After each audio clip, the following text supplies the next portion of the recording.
Hello viewers, in this tutorial video we'll solve a question from complex numbers. So this problem requires us to solve the value of P as well as Q. So before even go into the details of this same question, you can try to pause the video, you try to solve this same problem, then you compare later on with the solutions that will come out of our calculations. Again, before we proceed, try to do us a favor by subscribing, trying to share the video, and also like it so that you can reach a good number of people. So this problem, if you check properly, you notice that we have the part which is here. The moment you see that under complex numbers you are having a part which is in a form of a fraction, meaning that that part will be required to undergo what we call rationalization of the denominator. Rationalizing a denominator, it simply means multiplying the conjugate of the denominator, both a numerator and a denominator itself. So a conjugate simply means it has to be a complex number whose imaginary part is having an opposite sign to the original imaginary part. So in this case, the conjugate of this has to be 1 minus I, because I is the one which is giving us an imaginary part. So we expect it to have an opposite sign, meaning that the conjugate there has to be 1 minus I. So when you multiply both the numerator and denominator by that, you end up having 1 over 1 plus I. You multiply numerator there, and also denominator will do likewise. So when you multiply this and that, you get something like 1 minus I. Then on the part of a denominator, the best to do is to just multiply the correspondings. Multiply 1 by 1, then I by I. So we said if you multiply the imaginary part having the same signs, your resulting answer has to be positive. But if you are multiplying the imaginary parts whereby they are having different signs, your resulting answer of course has to be positive. So here if you multiply this and that, you get a 1. When you multiply this and that, said I squared is the same as negative 1. So remember, the number which is here as a coefficient, it has to be 1. There is negative 1. So if you multiply 1 multiplied by negative 1, it will be negative 1.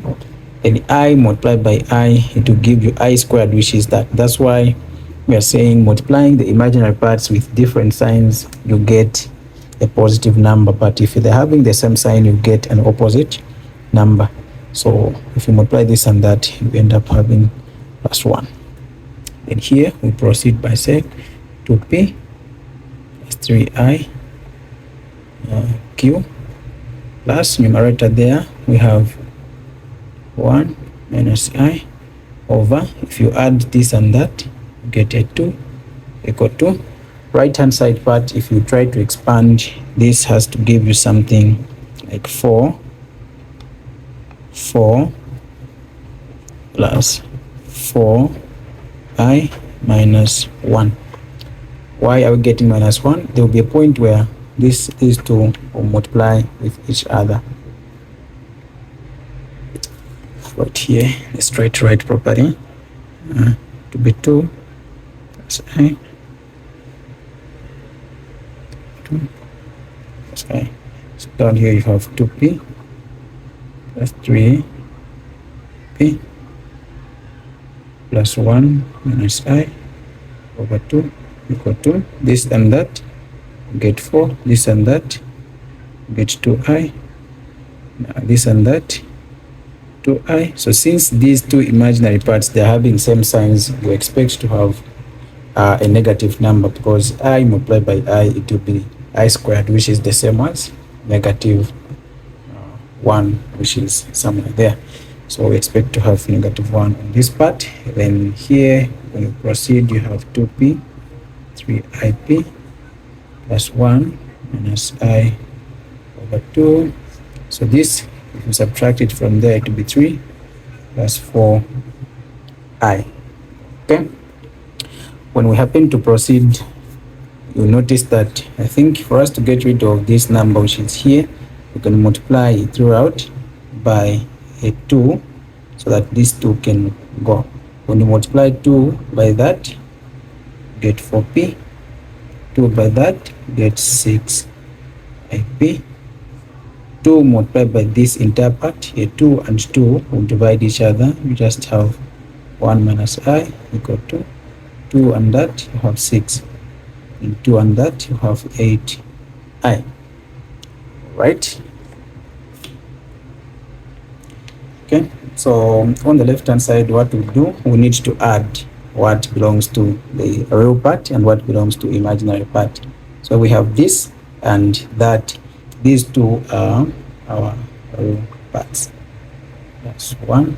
Then this and that will also be our imaginary part. So we have 6i p minus I, which is going to be equal to 6 plus 8i.